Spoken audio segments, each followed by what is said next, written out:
Que el Señor le bendiga en esta mañana. Le damos gracias a Dios porque Él nos permite celebrar un día más en su presencia.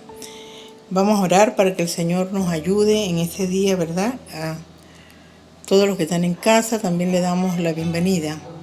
Y todos los que nos ven por el canal de YouTube. Oremos. Padre, en esta hora te damos gracias, Señor, te bendecimos. Señor, te pedimos en este día que nos guardes con tu Santo Espíritu, nos cubres, Señor, de todo mal.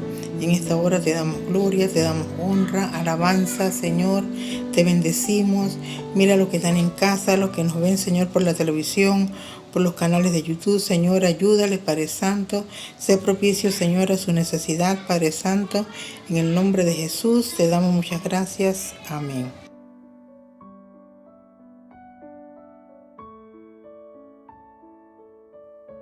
Tenemos nuestra lectura bíblica en el Salmo 100. Cantad alegres a Dios, habitantes de toda la tierra. Servid a Jehová con alegría. Venid ante su presencia con regocijo. Reconoced que Jehová es Dios. Él nos hizo y no nosotros a nosotros mismos. Pueblo suyo somos y ovejas de su prado. Entrad por sus puertas con acción de gracia, por sus atrios con alabanzas. Alabadle, bendecid su nombre, porque Jehová es bueno, porque para siempre es su misericordia y su verdad por todas las generaciones.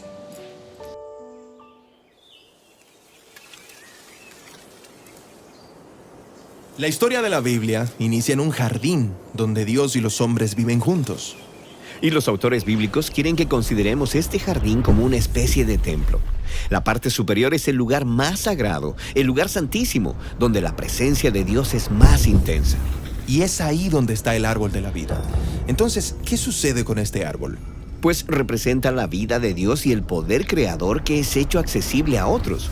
De hecho, el primer mandato de Dios es que los humanos coman de todos los árboles, incluyendo este árbol. O sea que estarías ingiriendo la vida misma de Dios. Eso está bien intenso. Sí, esta comida transforma a quienes la coman. O usando las palabras del relato, da vida eterna. Ok, pero de camino al árbol de la vida, los humanos tienen que pasar por otro árbol llamado el árbol del conocimiento del bien y el mal. Y Dios dice que comer de este árbol te matará. ¿Cómo lo hace? Bueno, este representa el tomar la autoridad para hacer lo que está bien a tus propios ojos. Y cuando los humanos lo hacen, produce relaciones rotas, la violencia y muerte. Este es el asunto. Los dos árboles son hermosos, pero uno es un falso árbol de la vida. Y los humanos toman de este árbol falso. Y son desterrados del jardín. Lo que nos trae la pregunta, ¿puede alguien volver al árbol de la vida?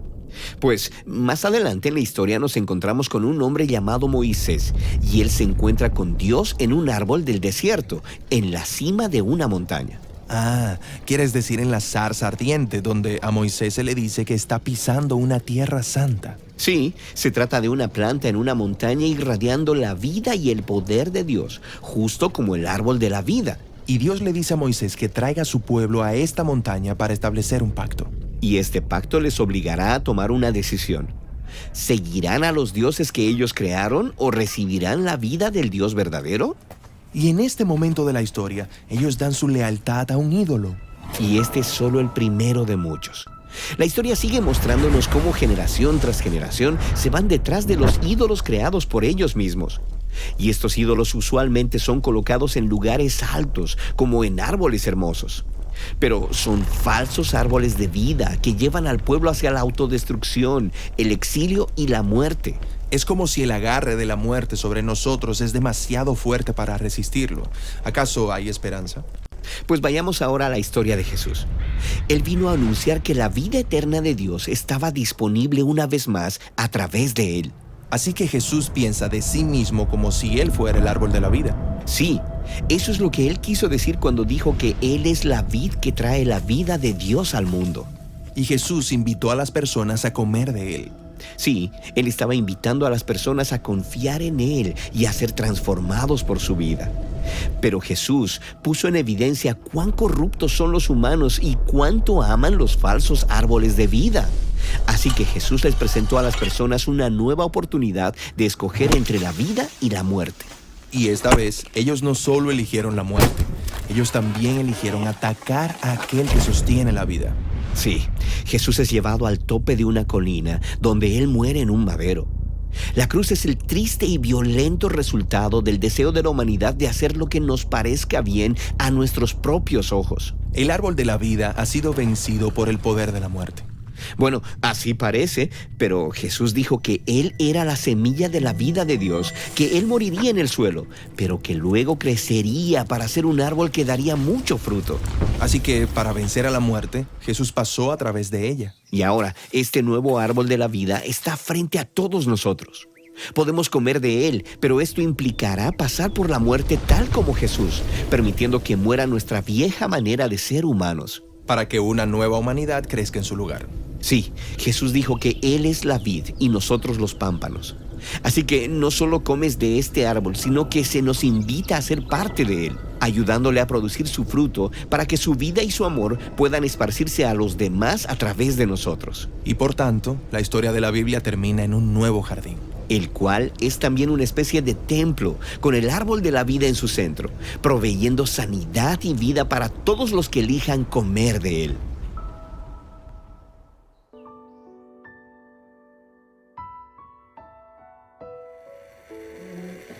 Esta mañana también vamos a adorar al Señor con las ofrendas. Ofrendar, ¿verdad?, es una manera de adorar a nuestro Dios. El Señor nos dice en su palabra: traed los diezmos al alfolí y hay alimento en mi casa. Probadme ahora en esto, dice Jehová, si no os abriré las ventanas de los cielos y derramaré sobre vosotros bendiciones hasta que sobreabunde. Vamos a orar por las ofrendas. Padre, en esta hora te pedimos, Señor, una bendición especial por las ofrendas. Te pedimos por toda la familia, Señor, que en estos momentos están pasando alguna necesidad, Señor. Tú eres el Dios que suple, Señor. Tú dices en tu palabra: no he visto justo desamparado, ni de su descendencia que mendigue pan. Te damos muchas gracias por estas ofrendas, Señor, en el nombre de Jesús. Amén.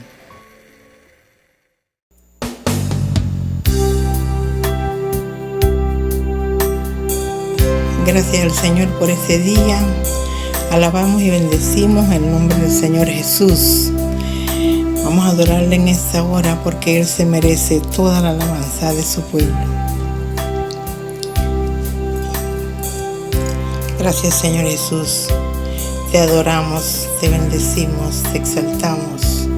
Te damos gloria, te damos alabanza. Te rendimos honor en este día, Señor. Recibe la alabanza de tu pueblo, Señor Jesús. Te damos gracias, Señor, porque tú nos has guardado. Eres bueno, Señor. Te bendecimos, Señor, en este día. Nadie como tú. Nadie más llena mi ser como tú. Por la eternidad podrías buscar, mas no hay nadie como tú. Nadie como tú. Nadie más llena mi ser como tú. Por la eternidad podrías buscar, mas no hay nadie como tú. Nadie como tú. Nadie más llena mi ser como tú. Por la eternidad podrías buscar, mas no hay nadie como tú. Y al estar aquí delante de ti te adoraré. Postrados ante ti, mi corazón te adora, Dios.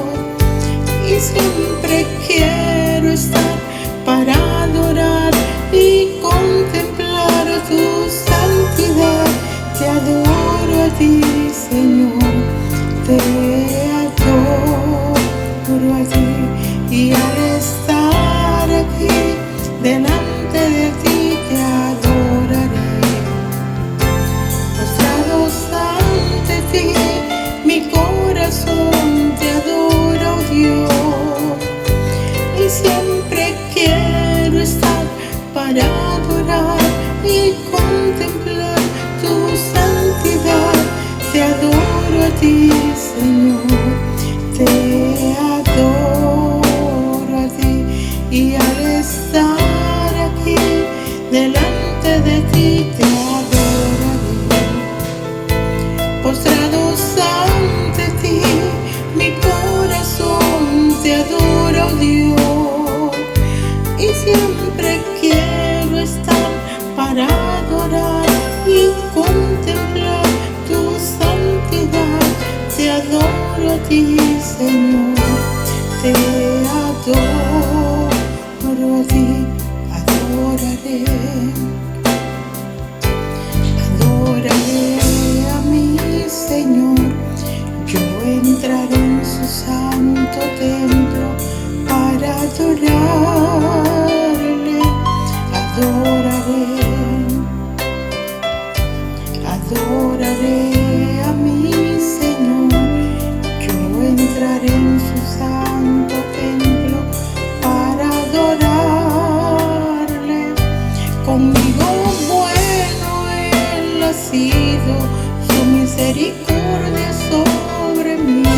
Con toda el alma y corazón le adoraré.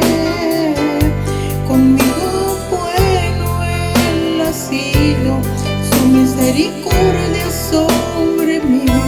Con toda el alma y corazón le adoraré, Señor.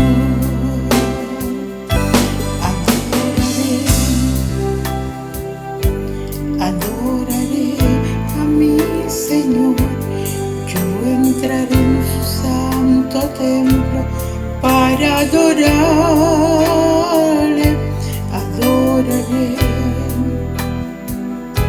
Adoraré a mi Señor, yo entraré en su santo templo para adorarle.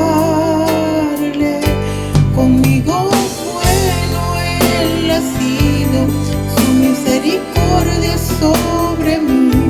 Con toda el alma y corazón le adoraré. Conmigo bueno Él ha sido, su misericordia sobre mí. Con toda el alma y corazón le adoraré, Señor. Sí, Señor, gracias, Jesús. Gracias, Señor Jesús. Por eso te adoramos y te bendecimos, Señor Jesús. Porque tú eres bueno, Señor. Te alabamos, Señor.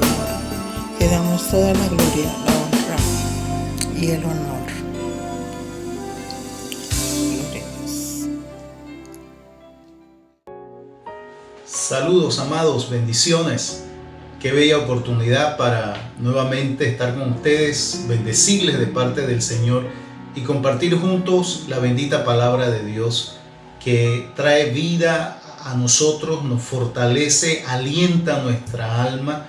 Y estamos preparados, amados, en este tiempo para recibir la palabra del Señor. Queremos bendecir la vida de todos los que nos escuchan y de todos los que nos están viendo también a través de nuestro canal de YouTube. Un saludo a todos los hermanos. Nos reintegramos nuevamente y tenemos, amados, la oportunidad de poder decirle: Dios ha sido fiel, Dios permanece fiel y qué bueno ha sido el Señor con nosotros, que nos ha permitido nuevamente poder compartir con ustedes. Les bendecimos a todos en el nombre del Señor. Y cuando el Señor prepara nuestras vidas, como lo que estamos viendo en este tiempo y todas las preocupaciones que ha generado la situación actual que está viviendo el mundo sobre la vida de muchas personas, incluyendo al pueblo del Señor, tenemos obligatoriamente que pensar, amados, qué cosas Dios está haciendo y hacia dónde nos está llevando el Señor también en medio de todo esto. Y hablamos ahora, amados, de una restauración también del pueblo del Señor, una restauración del propósito y de la voluntad de Dios sobre este mundo. Y quiero invitarles, amados, a buscar en el libro de Ezequiel y poder ver juntos lo que el Señor nos habla en este día. Cuando hablamos del profeta Ezequiel, estamos hablando de un profeta que, como la mayoría de los profetas mayores en el Antiguo Testamento, hablan y decretan sobre la nación por mandato de Dios, traer juicio por la condición, por la actitud, por la mala actitud que ha tenido el pueblo, incurriendo en pecados de idolatría, de paganismo y de olvidarse de que Jehová era su Dios. Pero también, amados, vemos un proceso en el cual Dios actúa con la nación para traer luego una restauración.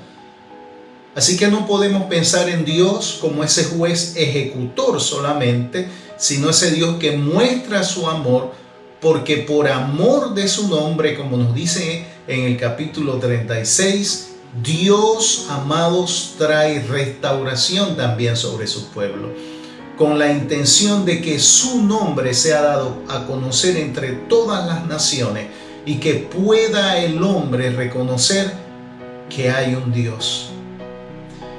Y la manera de ser evidenciada ese poder y esa autoridad es a través de su pueblo, el vehículo que Dios ha utilizado tanto en el periodo de los patriarcas como en el periodo de los jueces, el periodo de los reyes, y también hoy día, amados, en esta dispensación por medio de su iglesia, ya que nos confió a nosotros el reino de los cielos y nos confió, amados, la responsabilidad de dar a conocer su nombre entre las naciones.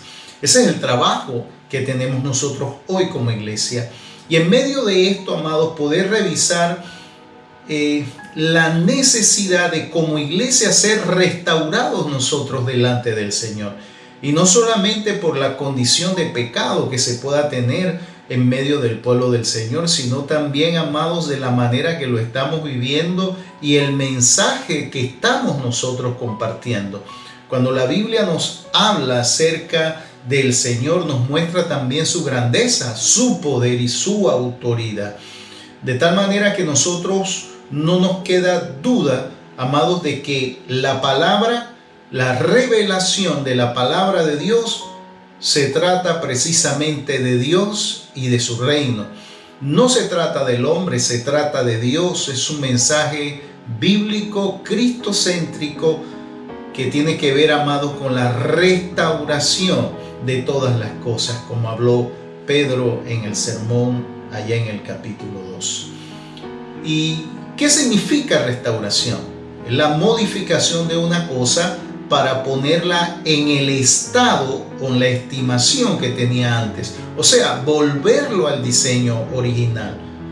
Volver a encaminar dentro del propósito que se le ha marcado. Volver a ser útil en referencia a lo que se le asignó o el motivo por el cual fue creado. De eso se trata la restauración. Ponerla en su estado original. Y cuando Ezequiel habla de la restauración ahora de Israel como nación, como pueblo de Dios, ¿cuál es el ambiente de la época? ¿Cuál es el momento que se está viviendo? La nación toda ha sido llevada al cautiverio. Mucha gente murió en el proceso. Unos muy pocos estaban para ese tiempo en Jerusalén. Y los que ahí estaban viviendo mal, en vergüenza, en oprobio, en escarnio, porque todo estaba destruido. Babilonia los invadió y fueron llevados cautivos ahora.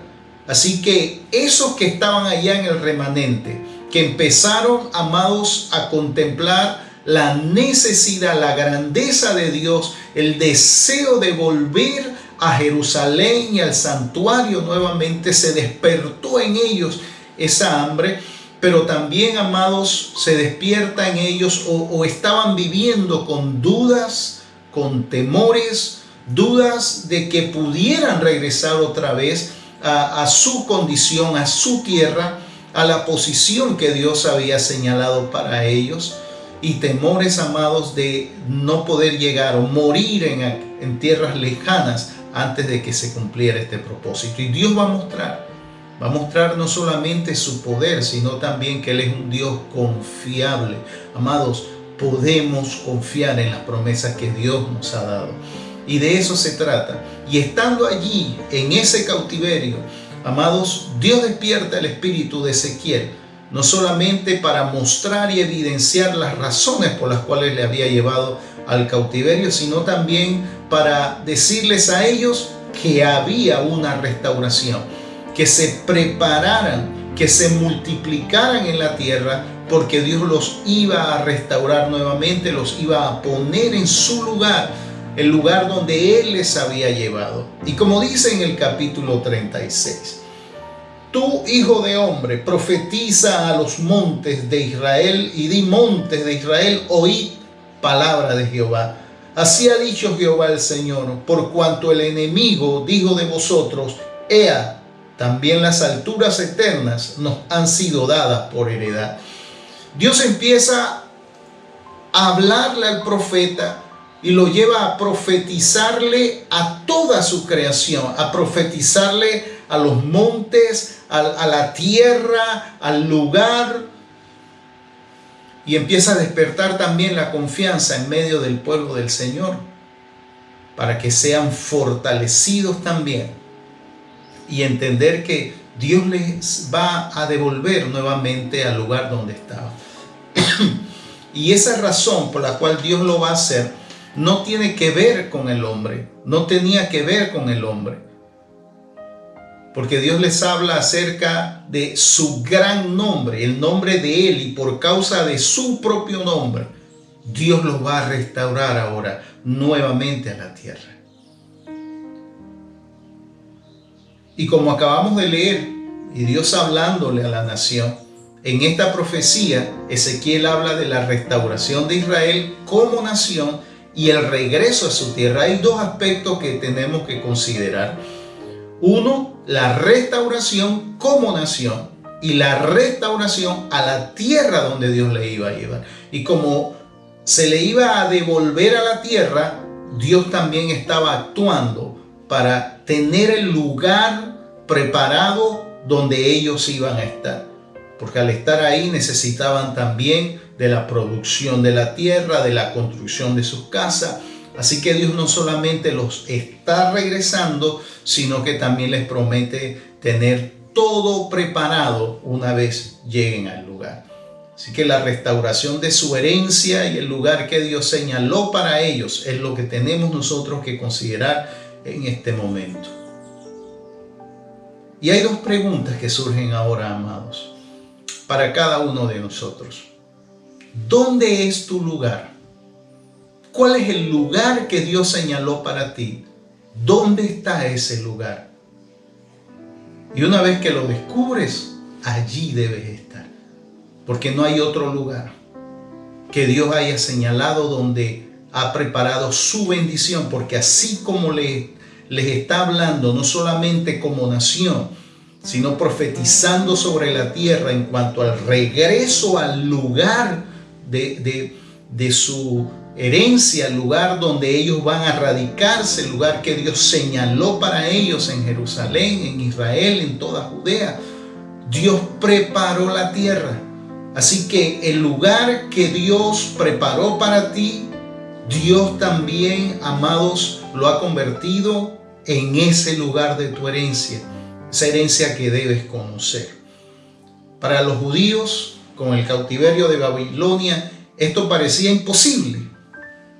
En el lugar donde estaban ahora cautivos, les parecía imposible el que pudieran regresar como nación y regresar a su tierra, regresar al lugar que Dios les había señalado, y la restauración de la gloria que Dios les había entregado ahora como nación. Pero una vez más, el Señor enfatiza, amados, su soberanía y su confiabilidad. Porque Dios es soberano, no hay nadie por encima de Dios. No hay nadie arriba de Dios. A Él sea toda la gloria, toda la honra, toda la alabanza. No hay nada imposible para nuestro Señor. Y tenemos que vivirlo y poder aferrarnos a esa verdad que la palabra nos está hablando. Tanto así que Dios les habla a través de Ezequiel y les dice: den sus hijas a sus hijos y sus hijos a sus hijas, que se casen, que se multipliquen en la tierra donde están cautivos.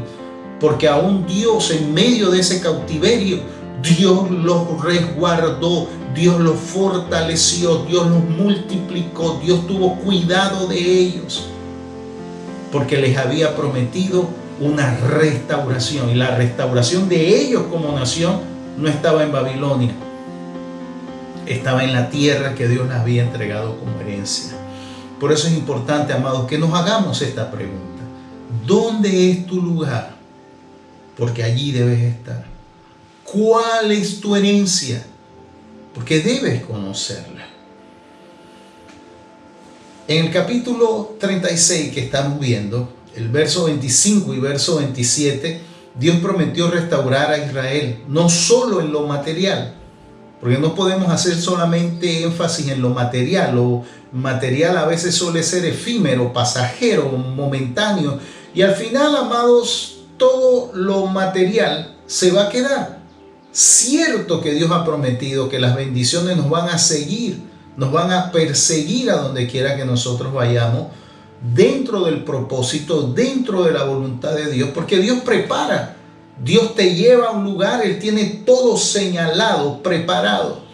Y en esto pienso, amados, en nuestro querido hermano que es parte de nuestra familia espiritual y está en misión en un lugar de Asia con su familia, y podemos testificar, no solamente Dios le llevó, sino que Dios ha preparado todo en el proceso, en el camino, y Dios ha sido fiel, porque donde Dios te lleva, Dios también te cuida y prepara el camino.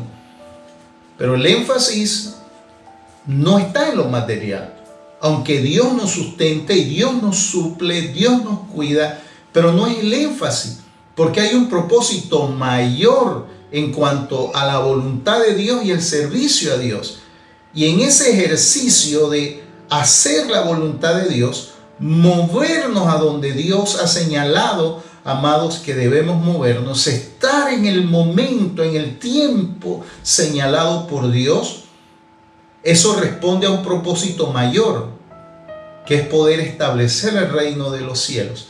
Así que en el proceso no nos podemos, amados, confundir ni desviar, porque el reino de los cielos ni el evangelio, el mensaje del evangelio realmente es un mensaje centrado en el hombre, sino en Dios. Pero en el proceso, Dios ha prometido estar con nosotros. Dios ha prometido tener cuidado también sobre nuestras vidas.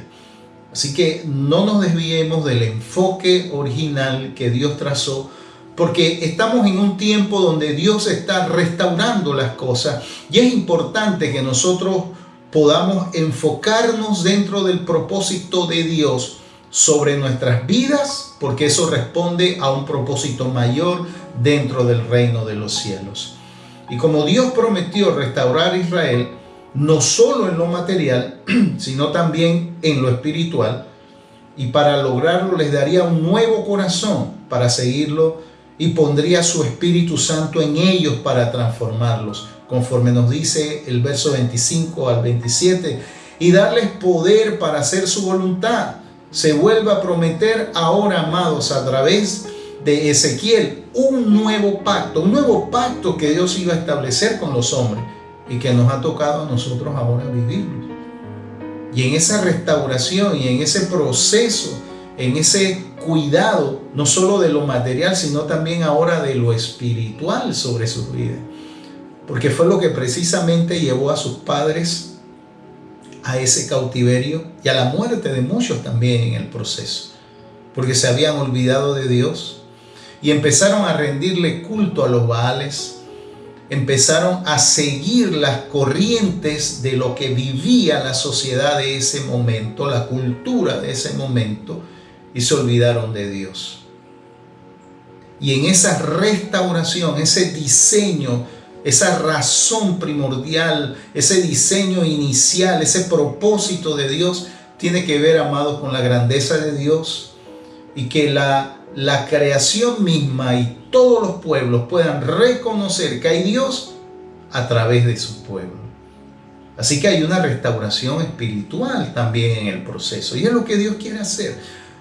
Pensemos por un momento, amados, si pasado toda esta situación y nosotros no hemos respondido al tiempo, al momento, no solamente de que Dios cuide nuestras vidas, Dios guarde nuestra salud, sino que espiritualmente seguimos todavía desenfocados, pensando en nosotros mismos, como si el evangelio se tratara del hombre y no de Dios, las cosas que Dios me puede dar, no las cosas a las cuales Dios me ha llamado. Entonces todo este tiempo habrá pasado en vano, o estaremos alargando el tiempo del proceso de lo que Dios está haciendo con su iglesia en este momento para traer restauración, porque la restauración, amados, también tiene que ver con esa restauración espiritual, y en esa transformación poder hacer o cumplir su voluntad, amados. La restauración tiene que ver ahora con una renovación espiritual. Y no hablamos solamente de que si oraba 5 minutos, ahora oro 15. No es solamente eso. Estamos hablando de poder vivir a Dios realmente. Porque podemos orar 2 horas diarias y seguir manteniendo las mismas actitudes, porque seguimos pensando en nosotros mismos. Oraciones enfocadas en nuestra comodidad, oraciones enfocadas en nuestros deseos, oraciones enfocadas dentro de nuestro propio egoísmo, y olvidándonos, amados, que somos parte de un propósito mayor, poder orar por descubrir la voluntad de Dios. Por eso es que hacíamos la pregunta, y que debemos al final de este tiempo nosotros tener una respuesta. ¿Dónde es tu lugar? Porque allí debo estar. ¿Y cuál es tu herencia? Porque esa herencia habla del propósito, el propósito de Dios para tu vida, para tu familia. Así que no es necesariamente las cosas que Dios pueda darme, ni tampoco una espiritualidad efímera, superficial. Porque cuando ligados estamos al Señor en espíritu, amados, nosotros vamos a poder reconocer la voluntad de Dios y caminar sobre ella. Y recibir un nuevo corazón también. Y un nuevo espíritu. De eso trata la restauración. Y Ezequiel nos está hablando. Y podemos verlo evidenciado en la palabra respecto a la nación de Israel. Recibir ahora un nuevo corazón. Y recibir también un nuevo espíritu. Ahora, este corazón nuevo será sensible y abierto a las enseñanzas. Es lo opuesto a un corazón de piedra, amados. Un corazón sensible, un corazón de carne, un corazón que ha sido preparado, tallado por Dios, esculpido por Dios a través del proceso o de los procesos que nosotros estemos viviendo. Preparando ese nuevo corazón en este tiempo. Y la restauración tiene que ver con eso. Porque si la nación de Israel allá en el cautiverio hubiera vuelto con el mismo corazón, de nada hubieran servido los 70 años de cautiverio. Ni lo que les tocó vivir allá en Babilonia. Ese proceso produce un nuevo corazón, como dice el verso 26. Será sensible y abierto también a las enseñanzas, lo opuesto a un corazón de piedra. Y podemos pesarlo, amados. Cuando nosotros mantenemos la posición de saberlo todo, o que ya sé, o que ya entiendo todas las cosas, y mantener esa misma actitud, muchas veces impedimos o limitamos que otros también en el proceso puedan crecer. De ahí la necesidad de que nuestro corazón sea también transformado. Y cuando habla Ezequiel, habla también de un espíritu nuevo.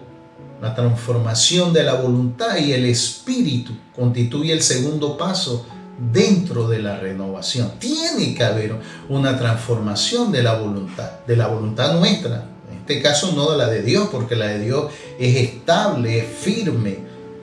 Es la voluntad nuestra. Debe ser transformada. ¿Qué cosas pesan más en nuestras vidas? Como decía hace un momento, podemos orar 2 horas, podemos leer 2 o 3 capítulos diarios, podemos ayunar una vez a la semana, pero si nuestra voluntad se mantiene igual y no empezamos a ver el propósito de Dios sobre nuestras vidas, si no estamos viendo cuál es nuestro lugar, ni cuál es el propósito de Dios para nuestras vidas, amados, nuestro espíritu habrá sido el mismo. Por eso es que tenemos que caminar con un espíritu quebrantado, esa voluntad rendida delante de Dios, porque eso es lo que constituye el segundo paso en la renovación. Ya no solamente un corazón nuevo, sino también un espíritu renovado delante del Señor. Y una voluntad y una nueva actitud del espíritu, o permitirle al individuo, que es lo que le permite al individuo poder caminar en el propósito del Señor. Si mi espíritu no ha sido transformado, quebrantado, entendiendo la voluntad del Señor, amados, realmente no va a haber una transformación, va a haber una religión, va a haber prácticas que hemos aprendido con el tiempo. Y Dios está buscando esa transformación en nosotros, esa renovación que Dios trae sobre su pueblo. Y como dice la carta, amados, que el apóstol Pablo escribe a la iglesia de Éfeso en el capítulo 4, a la altura del verso 22, en cuanto a vuestra pasada manera de vivir, despojaos del viejo hombre, que está viciado conforme a los deseos engañosos, y renovaos en el espíritu de vuestra mente, y vestíos del nuevo hombre, creado según Dios en la justicia y la santidad de la verdad. Y esto tiene que ver ahora precisamente con un nuevo tiempo, con un nuevo inicio. No puede haber un nuevo inicio si no hay una mente que ha sido transformada. No puede haber un nuevo comienzo, amados, si tenemos las mismas actitudes, porque no aprendimos en el proceso. Hay un nuevo inicio de parte de Dios con su pueblo, y este es el tiempo. No se trata de cuántas veces oro, qué tiempo oro, cuánto de la Biblia leo, cuántas vigilias hago en el mes. No podemos solamente abocarnos a eso. Tiene que haber una transformación interna, y es lo que Dios está buscando, y es lo que Dios está esperando dentro de nosotros, que nosotros podamos, amados, tener ese corazón nuevo y ese espíritu nuevo delante de Dios, porque es eso lo que nos lleva a nosotros a una total y absoluta restauración de parte del Señor. Dios nos está llamando, iglesia, y nos está llamando dentro de esta restauración. Cuando Israel volvió, las cosas no fueron iguales. Hubo un proceso, hubo una nueva generación, y pudieron ver la mano del Señor, porque la restauración, dentro de esa restauración, la motivación inicial fue de parte de Dios, como Dios lo está provocando hoy día. Y esperamos, amados, que podamos entender esta lección, que podamos, amados, aprender en este tiempo lo que Dios está queriendo enseñarnos. No que nos perdamos en el proceso, no que nuestras vidas, en vez de ser fortalecidas, entren en decadencia. Que en vez de acercarnos más a Dios en busca de esa transformación, esa restauración, nosotros nos alejemos del dador de la vida. Iglesia, toma fuerzas en el Señor. fortalécete en Él. Él es tu hacedor. Y Dios nos está llamando a una restauración, mostrando, llevándonos a ese estado original, a ese diseño que Dios preparó para nosotros de antemano. Quiero bendecir tu vida, recordándote, amado hermano, hermana, que en Dios siempre hay algo más. Oremos juntos al Señor. Padre, honramos tu nombre y te damos gracias, Dios, por todas las cosas que tú permites. Señor, honramos tu nombre porque extiendes tu gracia sobre nuestras vidas. Y nos invitas, Dios, a través de este tiempo, en medio del proceso en el cual estás trabajando con el mundo entero, Señor, a que nos despojemos del viejo hombre que está viciado conforme a los deseos engañosos. Que nos renovemos en el espíritu de la mente, Señor, para luego vestirnos del nuevo hombre creado según Dios en la justicia y santidad de la verdad. Sí, Señor Jesús, te damos gracias, porque lo que prometiste, oh Dios, para los antiguos, hoy para nosotros es cumplimiento. El poder ser renovados, el poder ser restaurados a la posición a la cual tú nos llamaste, en el nombre poderoso de Cristo, y poder contemplarte a ti, Señor, y que para ti y de ti proceden todas las cosas, y para ti, Señor, no hay nada imposible. Ponemos la vida de la iglesia delante de ti, ponemos la vida de cada creyente delante de ti, ponemos la vida de cada uno de los que nos escuchan en esta hora delante de ti. Tómales, oh Dios, y que puedan ver tu poder manifestado. Y también, Señor, esa restauración que viene de parte tuya sobre sus vidas, para poder entender, Señor, el lugar y el propósito que tú has señalado para cada uno. En el nombre de Jesús. Amén. Amén. Bendiciones a todos, amados.